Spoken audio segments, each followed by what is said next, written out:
In this week's In-Ear Insights, let's talk about the cookieless future and how you as a marketer should be adapting to it. So, Katie, where do you want to start with the declining use of third-party cookies by marketers and the associated ad tech that goes with it?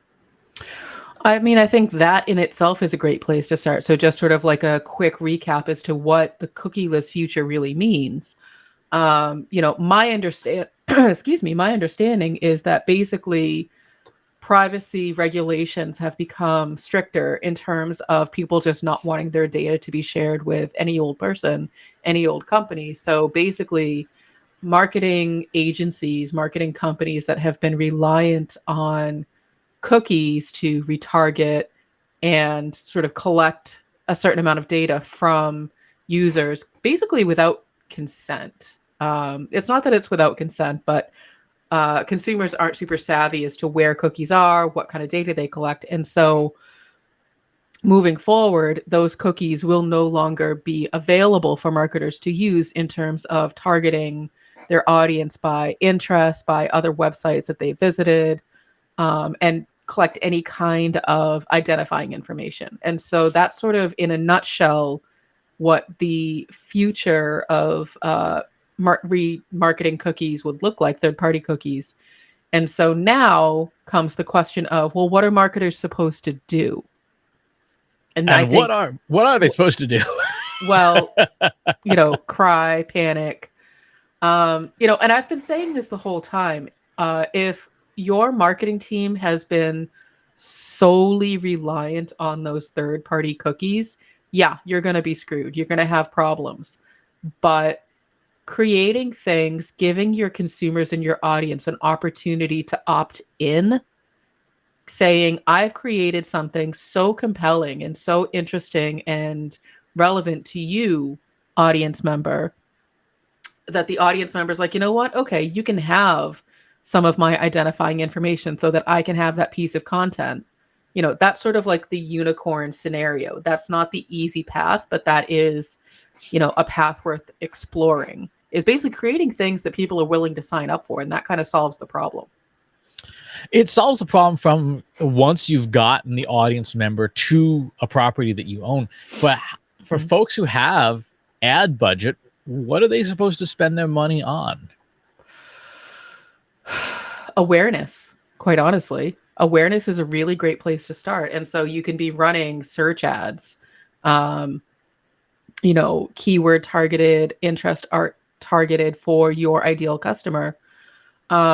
Because basically you need to get the audience to you in the first place. They need to find out about you. With everything that's going on with Facebook and Twitter and other social platforms, relying on social ads to drive awareness or even organic social is going to become increasingly difficult, if even possible at all. And so other kinds of advertising is having a resurgence. Even think about, offline advertising, traditional marketing, essentially. I don't know why we call it offline. It's traditional marketing. Finding ways to reach your target audience that aren't reliant on digital platforms such as, social media. It's great to say that you want to have an email subscriber newsletter, but people need to know about the email newsletter in the first place. So again, it goes back to, how do you drive awareness? And from where I sit, SEO and search ads are the best way to do that, because people turn to Google first. People turn to YouTube first. Yep. The thing that has struck me about a lot of the cookieless conversation is that marketers are so, like you said, they're so addicted to demographic segments. You pop up on your favorite ad tech tool and say, I want to market to mid-40s Asian dudes, right? And you just select that segment and hit go. And people have been kind of sleeping on contextual advertising, right? So if we're selling, for example, analytics consulting services, or selling coffee, or selling cheeseburgers, whatever, there's so much content available now on the internet about those particular topics in all these different channels that you probably don't need to advertise on to a segment. You do need to advertise on relevant content, right? So if there's a popular influencer's blog or Twitch channel or something that covers our topic, why do we care? We don't care who's watching, right? We care that they're there for that purpose. So if I know that, say, a certain percentage of my audience just absolutely loves World of Warcraft, I'm going to go advertise on channels and podcasts and things that discuss that, because if we know from our audience that's what they care about, that's how they become, what they're involved in. Why wouldn't we advertise in a contextually relevant way that doesn't need any personally identifying information? We can ask our existing customers or prospective customers, hey, what else are you into? Do you really like, Mariah Carey's Christmas music? If so, then we advertise on Spotify targeting that particular content, not the person. And then we can say, yeah, we'll sort of throw out a trawler net, like you said, awareness, and grab the attention of the audience that is interested in that particular content. And then we might find, there's actually a wide variety of demographics interested in that particular class of content, and we can capture more of them than targeting just 45-year-old Asian dudes. So, it's funny because as we're talking about these third-party cookies, that's part of the data set that companies are looking to collect are the interests. And you're talking about, so just go ahead and target the interest. So how does a marketing team who has been reliant on those third-party cookies to understand the interests, go ahead and find out the interests without those cookies so that they can do that contextual advertising? That's a really good question. The answer is probably in your basic SEO tool, right? Go and fire up Ahrefs or SEMrush or Moz or whatever.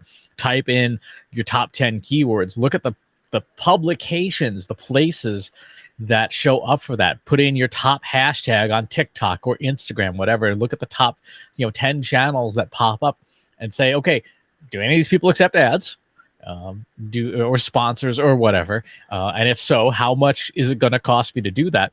And then you reach out to those producers and those content creators and say, hey, it looks like, can you send me your ad kit? I want to run, run a site or run a channel on your YouTube channel for 30 days. What's that going to cost me? And it's not rocket surgery to identify the people in your space who are creating content that is relevant to your audience. So let's say, okay, I can't get interest from third-party cookies. I can't get interest of my audience from a whole lot of places now. Is it weird or strange or sort of unconventional to send a survey to your existing customer base and say, tell me about you outside of the context of the services we provide for you, outside of the products? So we typically serve B2B marketing teams. And so our conversations are focused around B2B marketing. Would it be weird, or would people sort of raise an eyebrow and go, I don't get it, if we sent out a survey and said, do you like hiking? Do you like dogs? Do you like pizza? I understand that, yes, we can do it. That's not the question. The question is, do you think that customers would be receptive and open to giving that kind of information? If you tell them what you're using it for and you explain how it's going to be used, I don't think so. Certainly, if I think about our community, I think people would find it kind of interesting, like to say, hey, would you share your favorite Spotify playlist, whether it's yours or not, right? And then then we take that one piece of code that I wrote that has previously had no application whatsoever, and say, look at the top songs on our audience's Spotify playlist. Look at it and say, okay, can we target people who are interested in these artists, knowing that that is from our community, and we could get a decent amount of information that way. You're about to ask people for their favorite recipes for the holidays. What sites are they going to link up? Is it going to be everyone from All Recipes? Is it going to be Pioneer Woman? Who's going to be in that mix? You absolutely can ask people for any information voluntarily. and people are more likely to respond with it if they know how it's going to be used. I mean, that's kind of the crux of why we're talking cookieless in the future, because there's a whole bunch of companies that didn't really ask permission and never explain how they're going to use this data. When we're saying, yeah, we want your help indirectly to reach more people like you. I think, the prerequisite for this is also saying, hey, we would love it if you would refer us to your colleagues. But if you're not willing to do that, or you can't do that or whatever, at least tell us where else we can find people like you, because we think that you're a valuable person. Well, and that's, what it all comes back to is helping the consumer understand how their data is going to be used. And now I can see there's all kinds of pushback from companies saying, no, we put that in our terms and conditions and people just check the box. Yeah, your terms and conditions are 8 pages of legalese that you've written in such a way that nobody's going to bother reading it. So they just check the box. And then, when they get indignant about how their data is being used, you're like, well, you checked the box. You said it was fine. That's the piece that companies need to do a better job of demystifying, simplifying, and being just completely transparent of what they're going to do, because it's a bad look. It's a super bad look for a company who has made it difficult for their customer to understand what they're signing up for. And then for the company to turn around and go, how is that my fault? It is your fault, because customers talk to other customers. They go into their private social networks. They go into their private communities where you, the company, are not invited, and they're going to trash talk you behind your back, sometimes openly to your face, and it's going to be damaging to your reputation. So making it clear, hey, I'm going to collect your data. I'm going to use it to market to you and to other people like you. Give people the option. If you have created a product or service or piece of content that people cannot live without, they will willingly give you that information. So it really comes all back to you, the company, creating good quality, valuable things, and then being honest with people. And that's how you get around the cookieless future. Exactly. And if you can't create that content yourself for whatever reason, then partner, open up your wallet, get out your credit card, and partner with creators who can. I mean, it is that simple. Not easy, but it's that simple. If there's somebody in your space that is just creating the stuff that your audience wants, and you see from just their external numbers that they're having the level of success that you would like, partner up with them. It's, there's a piece of advice that I thought was really sage from our friend Andy Crestodina at Marketing Across B2B Forum. He said, never create content alone. He said, if you have the opportunity to collaborate in any way with somebody, you're automatically going to extend your reach. And if you're collaborating with your customers or the creators within your customer community, that's a slam dunk. Well, and now you're starting to talk about that user-generated content, effort that a lot of companies don't go down because, you have to corral people, you have to, edit it, you have to give them some context. But as we are getting less and less opportunity to be lazy about collecting information, wouldn't user-generated content make a whole lot of sense? There has been an explosion in the last year and a half, 2 years of individual created newsletters on platforms like Medium, Substack, Get Review, although Get Review is getting shut down by the end of the year, which is unfortunate if you had a newsletter based on that service, but that's what happens. Ghost, you name it, as well as more traditional newsletters. Find who's making newsletters in your space, right? Even if they've only got 5,000 subscribers or whatever, guess what? That's an audience that if the newsletter is about the topic that you care about, partner up, figure out, what content of that newsletter is doing really well. What content did the audience seem to resonate with? Substack just announced subscriber chat, where you can open a private chat, a private social media community within Substack for people who read Substack newsletters. Talk about a great place for you to, as a marketer, to subscribe to something and then just see who's talking about what in those places. To your point, people are going to be having those conversations behind closed doors, and there's more and more opportunities for that than ever. The opportunities are out there. So, and I do want to sort of point out, this is different from, so let's say, your company hasn't been collecting audience data. This isn't the same as, okay, let's just get our CEO on a bunch of podcasts to talk about what we do. Because that's been around forever. And most of the time, when you have a talking head like that, unless they're telling a compelling story, then that's not necessarily the thing that's going to bring the community together. They'll be like, oh, Chris is on yet another podcast talking about attribution. Okay, you might reach a different audience. You might reach a slightly different audience, but dig deeper, really try to connect with those audience members, engage with them, because that is just sort of a one-way street. They're just listening. They're not giving an opportunity to then also weigh in and give you feedback. Exactly. Cross the streams, as Ghostbusters would say. Figure out ways to merge audiences together, to get in front of each other's audiences. Joe Polizzi did a great piece at Content Marketing World this year, talking about how you need to think about time as remnant inventory, and if you've got time slots in your content feeds, fill them up with other stuff. Cross audiences as much as possible. Partner up with external partners. One thing that we've been talking about with Trust Insights and all of our other digital properties is, can we make essentially a master feed that brings all of our content together in one place, so that if you want to listen to Marketing Over Coffee, and you want to listen to in-ear insights, and you want to listen to You Ask, I Answer, all that we have the inventory, we may as well make sure it's being seen and heard.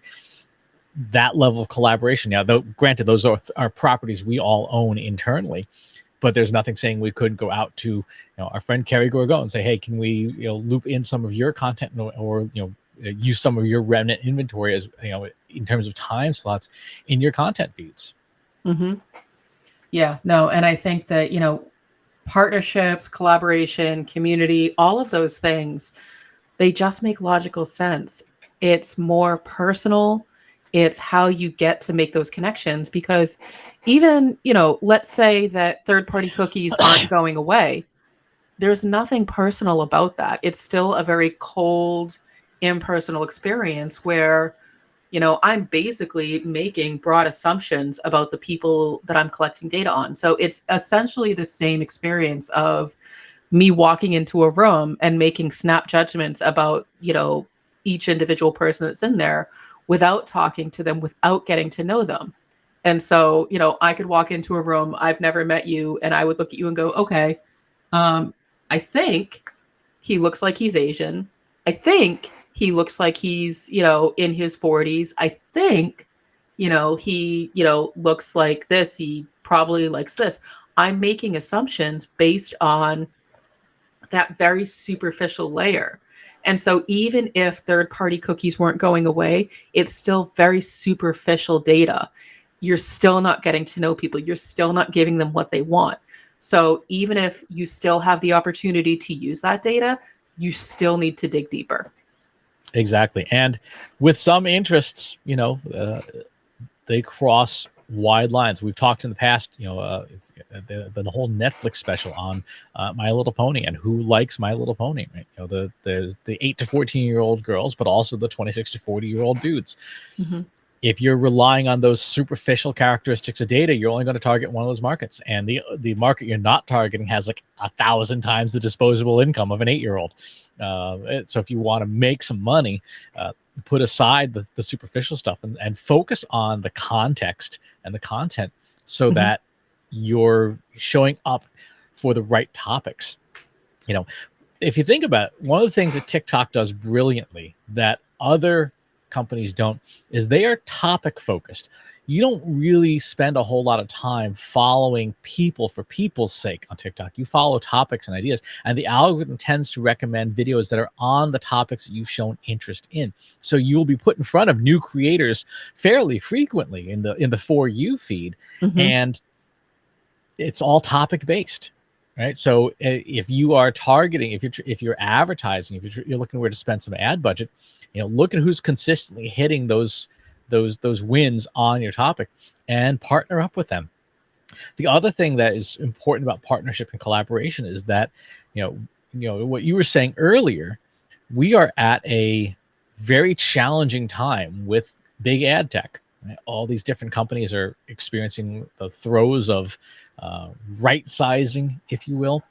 And the only way that we as marketers escape from it relatively unscathed is by banding together, by pooling our audiences together, because we can't rely on the audiences coming out of big ad tech anymore. No, and that's exactly it. So if you are still reliant on Twitter ads, Facebook ads, sure, you may be able to afford them. They may be converting, but are they the right audience? I'm going to go out on a limb and say probably not, or they're not a qualified audience. They might be somebody who's happy to read all of your content for free, but they're never going to do anything. They're never going to buy anything from you. And pretty sure at the end of the day, I mean, I don't have a business degree, but pretty sure at the end of the day, companies want to make money.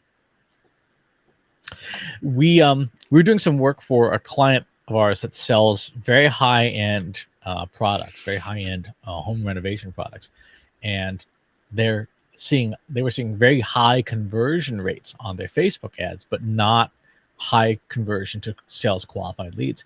Mm-hmm. And what we found when we started digging into the data was that Facebook was sending them a lot of leads, but they were crap leads. They were people who are the wrong, who in theory sort of fit the general demographic profile, but they had no money. Right. They had no money, and this company sells products that are thousands of dollars. And so in those cases, that company would be better off partnering with a type of a similar content. People who buy this particular home renovation thing probably also buy like Viking stoves, right? The super high end, kitchen stoves. They would have been better off looking at who's doing like home or kitchen renovation or stuff like that. Real popular channels on YouTube and advertising on those specific channels. Say, hey, while you're putting a $15,000 refrigerator in your kitchen, you might want to do the same thing with this other product. Again, it's all that context, and you don't need cookies for that. You need no cookies for that. You just need to know your customer. And that's, I think last week we were talking a bit about the voice of the customer, and you kept asking Chris, like, but why don't companies do this? Why don't they do this? It seems so easy. It's easy in theory. It takes work. It takes actually taking the time to build a connection, to build that trust with your customer, with your audience, so that they will open up and tell you what you are asking. Yes, you can just, walk into a room, of strangers and go, tell me your deep, dark secrets and tell me all the things that you're interested in so that I can use that information for my benefit. You can go ahead and take that tactic, but I guarantee you're not going to get great results. However, you have to, if you play a little bit of a longer game, if you get to know someone in an authentic way to say, I'm really interested in learning more about you. Here's why. Because if I understand what you're interested in, then I can make better content that benefits you. I can make better content that will attract more people like you. You then will additionally get the benefit of being able to connect with other people who are similar to you. So if you help me understand more about you, I can find other people for you, the customer, to connect with. And by extension, I can find more people to benefit from our services. And so you're doing the exact same thing, but you're having two different conversations. Exactly. And the danger with sort of the aggregation of data is that you lose some of the interesting edge cases that demonstrate that you really know a customer. Larry Kim talks about this a lot, calls them double unicorns, little things that intersect that show that you know your audience. The example he gives is people who really like, who are maybe liberal in their political perspective, and who really like Star Trek Deep Space Nine, one of the many Star Trek shows. That audience, there's a decent overlap in that Venn diagram. But if you make a piece of content that references both those things, that content hits so much harder, because to that intersecting group, that people are like, how did you know that that was exactly me? Whereas if you're just making one or the other, it doesn't hit as hard. So when you're doing that voice of the customer work, when you're in doing those focus groups, those one-on-one interviews, don't throw out the edge case data. They say like, okay, this person really seems to like the Martha Stewart Snoop Dogg collaborations. That may be a single edge case, but it might be just something that people don't express because they don't feel safe doing so. But if you were to create content around that particular topic, you might find that it hits really hard with a certain percentage of your audience. Mm-hmm. And, with that sort of with the asterisk caveat of don't just mash things together just to see if you can reach people, do it in a way that makes sense. Exactly. So we're going to do our Snoop Dogg collaboration. That doesn't make sense. All right.